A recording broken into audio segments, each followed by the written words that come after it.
அஸ்ஸலாமு அலைக்கும் வணக்கம். புதிய பாடத்திட்டத்தின் கீழ் பாடசாலைகளில் ஜிபிவி கணிப்பது எவ்வாறு, அதேபோல் ஜிபிஏ கணிப்பது எவ்வாறு என்பது தொடர்பாக இந்த வீடியோவில் பார்க்க இருக்கின்றோம். புள்ளித் தரப்படுத்தல்களில் இங்கு பயன்படுத்தப்படுகின்ற சில டேர்ம் வேர்ட்ஸ்கள் இருக்கின்றன. அது தொடர்பாக தெளிவாக விளங்கிக் கொண்டால் எங்களுக்கு பின்னர் இந்த மதிப்பீட்டு விடயங்களை விளங்குவது மிகவும் இலகுவாக இருக்கும். முதலாவதாக கிரேட். இந்த கிரேட் என்பது நாங்கள் சாதாரணமாக பயன்படுத்தியது போன்று மாணவர்கள் பெற்றுக்கொள்கின்ற புள்ளிகளுக்கு தரங்களை வழங்க வேண்டி ஏற்படும். அதாவது ஏ, A-, பி, B+, இவ்வாறு நாங்கள் சில தரங்களை வழங்க வேண்டியிருக்கும். அதுதான் இங்கே கிரேட் என்று சொல்லி சொல்லப்படும். இது உங்கள் அனைவருக்கும் தெரிந்த ஒரு விடயமாக இருக்கும். அடுத்தது ஜிபிவி. ஜிபிவி என்பதன் விரிவு கிரேட் பாயிண்ட் வேல்யூ, அதாவது தரப்புள்ளி மதிப்பு என்று சொல்லுவோம். அதாவது ஏ என்று சொன்னால் ஏக்கு என்று சொல்லி ஒரு பெருமானம், பி என்று சொன்னால் பிக்கு ஒரு பெருமானம், இவ்வாறு பெருமானங்கள் உள்ளன. அதே போன்று ஜிபிஏ என்பது கிரேட் பாயிண்ட் எவரேஜ், தரப்புள்ளிகளின் சராசரி என்று சொல்லி அழைக்கப்படும். இந்த ஜிபிவி கணிப்பது, ஜிபிஏ கணிப்பது எவ்வாறு என்பது தொடர்பான முழுமையான தகவலை தான் இந்த வீடியோவில் நாங்கள் பார்க்க இருக்கின்றோம். முதலாவதாக கிரேடிங் சிஸ்டம், அதாவது தரங்கள் வழங்குவது, கிரேட் வழங்குவது எப்படின்னு சொல்லி பார்க்கலாம். இங்க பாருங்க, இந்த சார்ட்ல நாங்கள் இந்த மாணவர்களின் புள்ளிகளை அடிப்படையாக கொண்டு மாணவர்களுக்கான தரங்களை வழங்கலாம். இந்த அட்டவணை ஆசிரியர் வழிகாட்டல் நூல்களில் காணப்படும். எனவே இதை வைத்துக்கொண்டு நீங்கள் புள்ளிகளை வழங்கலாம். 80 தொடக்கம் 100 வரைக்கும் பிள்ளைகள் புள்ளிகளை பெற்றிருந்தால் நாங்கள் அதற்காக ஏ கிரேட் வழங்குவோம். அதே போன்று 75 தொடக்கம் 79 வரைக்கும் பெற்றால் A-. இவ்வாறு ஒவ்வொரு மாணவர்களும் பெற்றுக்கொள்ளும் புள்ளிகளுக்கு இங்கு ஏபிசி என ஏ முதல் எஃப் வரையான தரங்களை நாங்கள் மாணவர்களுக்கு வழங்க முடியும். இந்த அட்டவணையை வைத்துக்கொண்டு இது இலகுவாகவே நீங்கள் வழங்கக்கூடியதாக இருக்கும். இதே அட்டவணையில் தான் ஜிபிவி இருக்குது பாருங்க, கிரேட் பாயிண்ட் வேல்யூ. இந்த வேல்யூ எப்படி கொடுக்குறேன்னு சொன்னா, மாணவர் ஒருவர் ஏ கிரேட் பெற்றால் அந்த ஏக்கான ஜிபிவி 4.0 ஆக இருக்கும். இங்கு மாணவர்களின் புள்ளிகள் கருத்தில் கொள்ளப்பட மாட்டாது, கிரேட்டை வைத்துக்கொண்டுதான் ஜிபிவி கணிக்கப்படும். மாணவர்களின் புள்ளிகள் 80 தொடக்கம் 100 இருந்தாலே மாணவர்களுக்கு ஏ என்றுதான் கிரேட் வரும். ஏ பெற்ற எல்லா மாணவர்களுக்குமே 4.0 ஜிபிவி நாங்கள் கொடுப்போம். அதே மாதிரி A- பெற்றால் 3.67, B+ பெற்றால் 3.33, இவ்வாறு நாங்கள் எல்லா மாணவர்களுக்கும் ஜிபிவியை வழங்க முடியும். எனவே கிரேட் வழங்குவதும் ஜிபிவி வழங்குவதும் மாணவர்களின் மொத்த புள்ளிகளை அடிப்படையாக கொண்டு ஒவ்வொரு டேர்முக்கும் நீங்கள் ஒவ்வொரு கிரேட்டையும் ஜிபிவியையும் வழங்க முடியும். இங்கு நீங்கள் ஒவ்வொரு தரத்துக்கும் ஏற்ப ஜிபிவியை வழங்க முடியும். அதே போல் இங்கு இருக்கும் ஜிபிவிக்கு ஏற்ப தரங்களையும் நீங்கள் கூற முடியும். உதாரணமாக 3.33 என ஜிபிவிக்குரிய கிரேட் என்னன்னு சொல்லி கேட்டால் B+ என்று சொல்லலாம். அதே போல B+ ஜிபிவி என்னன்னு சொல்லி கேட்டால் 3.33 சொல்லி சொல்லலாம். அப்ப கிரேட்ல இருந்து ஜிபிவிக்கு போகலாம், ஜிபிவில இருந்து கிரேட்டுக்கு வரலாம்.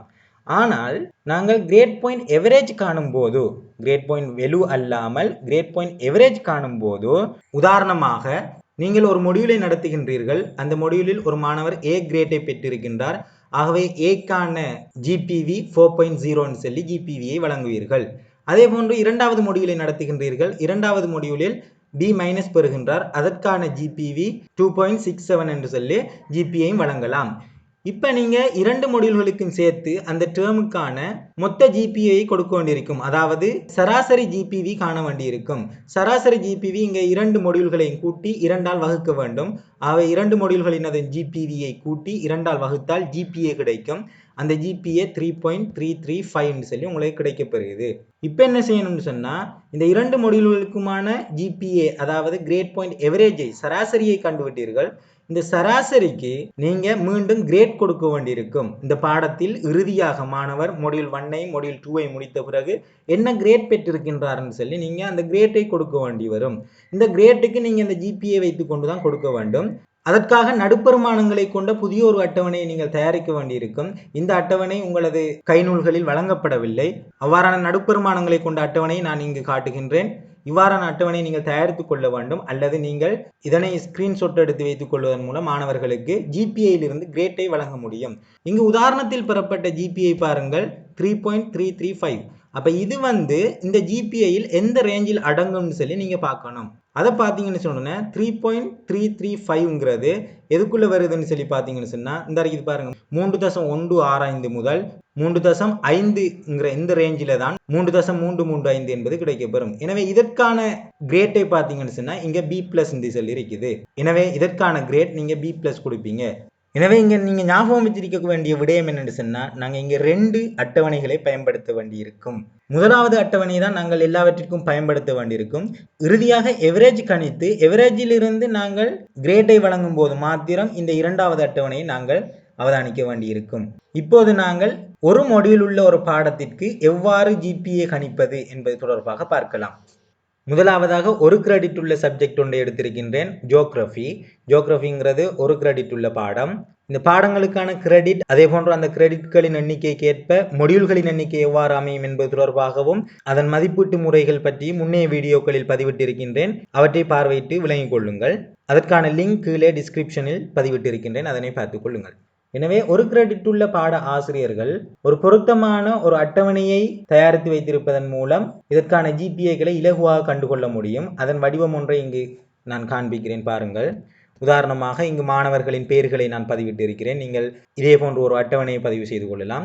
இங்க பாருங்க, முதலாவது AP1, அதாவது ஒரு மொடியூலுக்கு நாங்கள் 3 மதிப்பீடுகளை நடத்த வேண்டியிருக்கும். 2 தொடர் மதிப்பீடுகளும் ஒரு இறுதி மதிப்பீடுகளும். இது முன்னைய வீடியோவில் தெளிவாக விளக்கி இருக்கின்றேன். எனவே முதலாவது தொடர் மதிப்பீடு AP1 அசஸ்மெண்ட் பாயிண்ட் 1 சொல்லுவோம். இரண்டாவது அசஸ்மெண்ட் பாயிண்ட் 2, மூன்றாவது அசஸ்மெண்ட் பாயிண்ட் 3, அதாவது இது இறுதி மதிப்பீடாக இருக்கும். தொடர் மதிப்பீடு 1, தொடர் மதிப்பீடு 2, இறுதி மதிப்பீடு 3ஆவதாக இருக்கும். தொடர் மதிப்பீடு இரண்டும் 35 புள்ளிகளை கொண்டதாக இருக்கும். இறுதி மதிப்பீடு 30 புள்ளிகளை கொண்டதாக இருக்கும். அப்ப நீங்க ஒரு கிரெடிட் உள்ள பாட ஆசிரியர்கள் கற்பிக்கின்ற போதோ முதலாவது தொடர் மதிப்பீடை நடத்துவீர்கள். முதலாவது தொடர் மதிப்பீடு நடத்துகின்ற போதோ அதற்கான புள்ளிகளை பதிவோம். இங்க பாருங்க, முகமதுக்கு 30 புள்ளி முதலாவது மதிப்பீட்டில். அதே போன்று நிமல் 19, ரவி 25, சனா 27, ராணி 15. இப்ப முதலாவது தொடர் மதிப்பீடு நிறைவடைந்திருக்கும். இதே பதிவேட்டை நீங்கள் அப்படியே வைத்துக் கொள்வீர்கள். சிறிது காலத்தின் பின்னர் 2வது தொடர் மதிப்பீடை நீங்கள் நடத்துவீர்கள். அதை நடத்தும் போது அதனுடைய புள்ளிகளை இங்கு பதிவிடுவோம். இங்கு நான் எல்லா புள்ளிகளையும் பதிவிட்டு இருக்கின்றேன். இதே போன்று தவணையின் இறுதியில் நீங்கள் இறுதி பரீட்சையை நடத்துவீர்கள். அது 30 புள்ளிகளை கொண்டதாக இருக்கும். அதனுடைய புள்ளிகளை இங்கு பதிவிடுகிறேன். இப்படி நீங்க 3 புள்ளிகளையும் நீங்கள் பதிவிட வேண்டி ஏற்படும். இப்ப இது 3ஐயும் கூட்டி நீங்க முழு புள்ளி எடுத்தீங்கன்னு சொன்னா டோட்டல் மார்க்ஸ் 85, 55, 73, 72, 44 சொல்லி டோட்டல் மார்க்ஸ் வந்துட்டு. இப்போ இந்த டோட்டல் மார்க்ஸை வச்சுக்கொண்டு நீங்கள் கிரேட் வழங்கணும். கிரேட்ல இருந்து GPV வழங்கணும், கிரேட் பாயிண்ட் வெலு வழங்கணும்.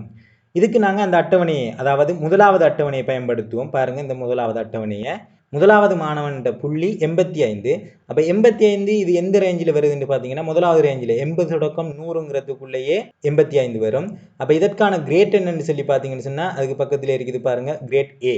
அப்போ 85ங்கிற புள்ளிக்கு கிரேட் A, அதுக்கு பக்கத்திலே GPV இருக்குது பாருங்க 4.0. அப்போ நாங்கள் இங்கே என்ன செய்யலாம்னு சொன்னால் அந்த புள்ளிக்கான கிரேட் A வழங்குகிறோம். அதே போன்று அதுக்கான GPV 4.0வையும் அந்த இடத்திலே பதிவிடுகிறோம். இதே போல் 2வது புள்ளியை பாருங்க 55. அப்போ 55 எந்த ரேஞ்சில் வருதுன்னு சொல்லி இங்கே பாருங்க, இந்த இருக்குது 55. அப்போ இது C+ ஆக இருக்குது. C+க்குரிய GPV 2.33. அப்போ இங்கே நாங்கள் 55க்கு கிரேட் வழங்குவோம் C+, அதுக்கான GPV 2.33. இதே போன்று எல்லா மாணவர்களுக்கும் இதே அட்டவணை வைத்துக்கொண்டு நாங்கள் கிரேட்டையும் GPAயையும் வழங்குவோம். இப்படி நீங்கள் இந்த அட்டவணை வைத்து இந்த கிரேட்டையும் GPVயையும் வழங்குவீங்க. இப்போ பார்த்தீங்கன்னு சொன்னால் இந்த ஒரு கிரெடிட் உள்ள, அதாவது ஒரு மொடியில் உள்ள இந்த பாடத்திற்கான முழுமையான மாணவர்களின் புள்ளி பதிவேடு உங்களோட கையில் தயாராக இருக்கும். எனவே இந்த வடிவத்தில் நீங்கள் ஒரு அட்டவணையை தயாரித்து வைத்துக் கொள்வதன் மூலம் இதே முறையில் நீங்கள் இலகுவாக ஒவ்வொரு தவணைக்குமான தவணை புள்ளிகளை பாட ரீதியாக ஒரு கிரெடிட் பாடம் உள்ள ஆசிரியர்கள் தயாரித்து கொள்ள முடியும். இங்க ஒரு மொடியூல்ன்றதால நாங்கள் GPV கண்டா அந்த GPVயே GPA ஆக இருக்கும். ஒரு மொடியூலுங்கக்குள்ள எங்களுக்கு GPV தான் GPA ஆக இருக்கு. ஏன்னா இங்கே எவரேஜ் பார்க்க மாட்டோம். 2 அல்லது 2க்கு மேற்பட்ட GPV வரும்போது தான் நாங்கள் எவரேஜ் காண வேண்டியிருக்கும். எனவே இங்கே GPV பிரித்தெல்லாம் காண வேண்டிய அவசியம் இருக்காது. ஒரு தடவை GPV கண்டாலே அதுவே தான் மாணவர்களுக்கு GPV அல்லது GPA என்று சொல்லி அழைக்கப்படும். இப்போது நாங்கள் 2 கிரெடிட் உள்ள பாடங்களுக்கு எவ்வாறு GPA கணிப்பது என்பதை பார்க்கலாம். உங்களுக்கு தெரியும், நான் முன்னைய வீடியோக்களில் விளக்கி இருக்கிறேன். 2 கிரெடிட் உள்ள பாடங்களுக்கு 2 மொடியூல்கள் இருக்கும். எனவே இங்க நீங்கள் அட்டவணை ஒன்றை தயாரிக்க வேண்டும். எப்படின்னு சொன்னா இங்க பாருங்க, மாணவர்களின் பெயர் அதே போன்று முதலாவது மொடியூல் 1.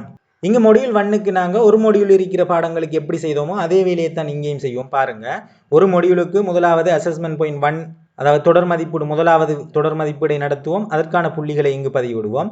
இரண்டாவது தொடர் மதிப்பீட்டுக்கான புள்ளிகள் இதில் பதிவிடப்படும். இரண்டாவதாக இவ்வாறு மூன்றையும் பதிவிட்ட பின்னர் நீங்கள் டோட்டல் மார்க்ஸ் எடுப்பீங்க. டோட்டல் மார்க்ஸ் எடுத்துட்டு அதற்கான கிரேட் நமக்கு தரப்பட்டுள்ள அட்டவணையை பயன்படுத்தி கிரேட்டை போடுவீங்க. கிரேட்டுக்கான ஜிபிவியும் பக்கத்தில் நீங்கள் போடுவீங்க. இது நான் ஜிபிவி 1 சொல்லி இங்கே குறிப்பிட்டிருக்கிறேன்னு சொன்னால் இது முதலாவது மொடியூலுக்குரிய ஜிபிவின்றதால ஜிபிவி 1, இந்த கிரேட்டுக்குரிய ஜிபிவியை இங்கே நாங்கள் போட்டிருக்கிறோம். இங்கே 2 மொடியூல் இருக்கும். இப்போ நாங்கள் ஒரு மொடியூல் வேலையை தான் முடிச்சிருக்கிறோம். அப்போ நீங்கள் அட்டவணையில் இன்னொன்று சேர்த்துக்கொள்ளணும்னு சொன்னால் இரண்டாவது மொடியூலுக்கான அட்டவணை.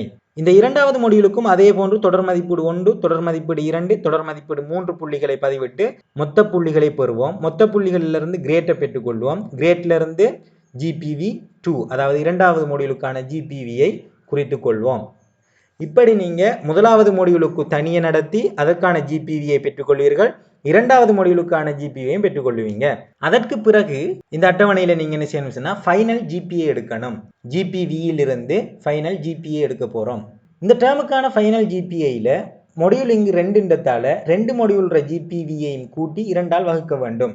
அதாவது இங்க பிங்க் கலர்ல காட்டியிருக்கிற 2ஐயும் கூட்டி 2ஆல் வகுக்க வேண்டும். முதலாவது மாணவனின் முதலாவது ஜிபிவி அதே போன்று இரண்டாவது ஜிபிவி 2ஐயும் கூட்டி 2ஆல் வகுத்தோம்னு சொன்னா அதுக்கான சராசரி வந்துடும் எங்களுக்கு. அதாவது ஜிபிஏ கிரேட் பாயிண்ட் எவரேஜ் அது இங்க 3.835 சொல்லி பெறப்படுது. இதே போன்று அடுத்த மாணவர்களையும் நாங்கள் காணுவோம். 2.0, 3.165, 3.5, 1.665. இப்படி நாங்கள் ஃபைனல் ஜிபிஏயை நாங்கள் எடுக்க வேண்டும். அப்போ பாருங்கள், முதலாவது மொடியூல்ற ஜிபிவி காண்றீங்க, இரண்டாவது மொடியூல்ற ஜிபிவி காண்றீங்க, அதற்கான சராசரியை கண்டு இறுதியாக ஃபைனல் ஜிபிஏ எடுத்துடுவீங்க.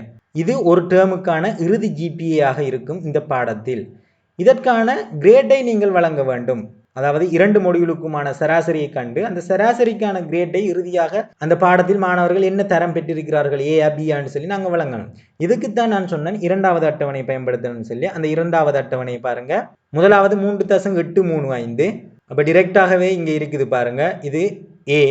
அப்போ நான் இங்கே என்ன செய்கிறேன், முதலாவதுக்கு ஏ கொடுக்குறேன். இரண்டாவது பாருங்க 2.0 இருக்குது. 2.0 எதுக்குள்ளே வரும்னு சொல்லி பாருங்க, இந்த இருக்குது சிக்குரியது பாருங்க. சிக்கு நேரம் இது 1.8 2.1 வரைக்கும் வருது. அப்போ இதுக்குள்ள தான் இந்த ரேஞ்சில் தான் இந்த 2 பாயிண்ட் இருக்க போகுது. அப்போ அதுக்கான கிரேட் சி. அதே போல் மூன்றாவது பார்த்தீங்கன்னு சொன்னால் பி ப்ளஸ்ன்னு சொல்லி வரும். அடுத்த 3.5ங்கிறது ஏ மைனஸுக்குரியது, 1.665ங்கிறது எஸ் ஆக இருக்கும். எனவே இப்படி நீங்கள் மாணவர்களுக்கு ஜிபிஏ கணிச்சு அதுக்கு பிறகு ஃபைனல் கிரேட்டை வழங்குவதாக இருக்கும். இது 2 கிரெடிட் உள்ள பாடங்களுக்கு. இப்போ இறுதியாக மாணவர்களுக்கு ரிப்போர்ட்டை வழங்குவதாக இருந்தால் வகுப்பாசிரியருக்கு நீங்கள் பாடாசிரியர்கள், அதாவது 2 கிரெடிட் உள்ள பாடாசிரியர்கள் இந்த ஃபைனல் ஜிபிஏயும் ஃபைனல் கிரேட்டையும் வழங்க வேண்டியிருக்கும்.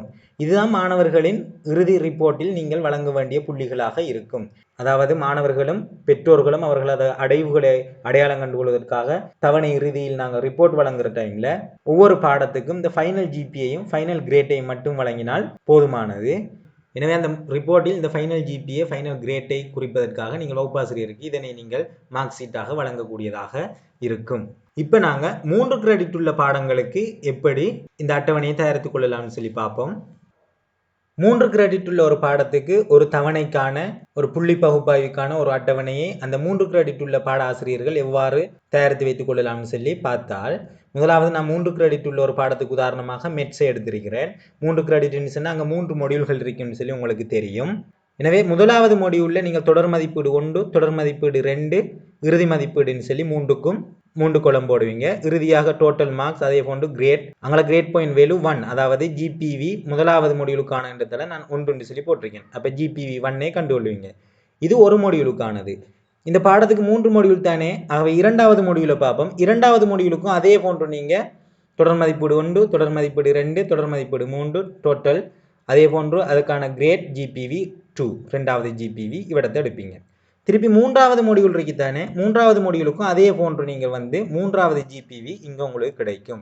எனவே முதலாவது ஜிபிவி 1 கிடைக்கும், இரண்டாவது ஜிபிவி 1 கிடைக்கும், மூன்றாவது ஜிபிவி 1 கிடைக்கும். எனவே 3 மொடியூல்களிலும் 3 ஜிபிவி உங்களுக்கு கிடைக்கும். இதிலிருந்து நீங்கள் எவரேஜ், அதாவது ஜிபிஏ கிரேட் பாயிண்ட் எவரேஜ் கணிப்பீங்க. அதற்கு நீங்கள் இந்த அட்டவணையில் இறுதியாக ஃபைனல் ஜிபிஏன்னு சொல்லி ஒரு கோலம் சேர்த்துக்கொள்ளணும். அந்த ஃபைனல் ஜிபிஏக்குரிய ஃபைனல் கிரேட் போடுறதுக்கு இங்கால ஒரு கோலம் நீங்கள் சேர்த்துக்கொள்ளணும். அப்போ இந்த ஃபைனல் ஜிபிஏ எப்படி நீங்கள் காணுவீங்கன்னு சொன்னால் மொடியூல் 1ல் பெற்ற அந்த ஜிபிவி 1, மொடியூல் 2ல் பெற்ற ஜிபிவி 2, மொடியூல் 3ல் பெற்ற ஜிபிவி 3, 3 ஜிபிவியையும் கூட்டி 3ஆல் வகுத்தீங்கன்னு சொன்னால் அது ஃபைனல் ஜிபியாக இருக்கும். அப்போ 3 மொடியூல்களில் உள்ள பாடங்களுக்கு 3 ஜிபிவியையும் கூட்டி 3ஆல் வகுத்தால் ஜிபிஏ கிடைக்கும். அதற்குரிய ஃபைனல் கிரேட்டை நம்ம 2வது அட்டவணையில் பார்த்து ஃபைனல் கிரேட்டை ABCDன்னு சொல்லி நாங்கள் வழங்கிக் கொள்ளலாம். எனவே 3 கிரெடிட் உள்ள ஆசிரியர்கள் இவ்வாறான ஒரு அட்டவணையை தயாரித்து வைத்திருப்பது அவர்களுக்கு பொருத்தமானதாக இருக்கும்.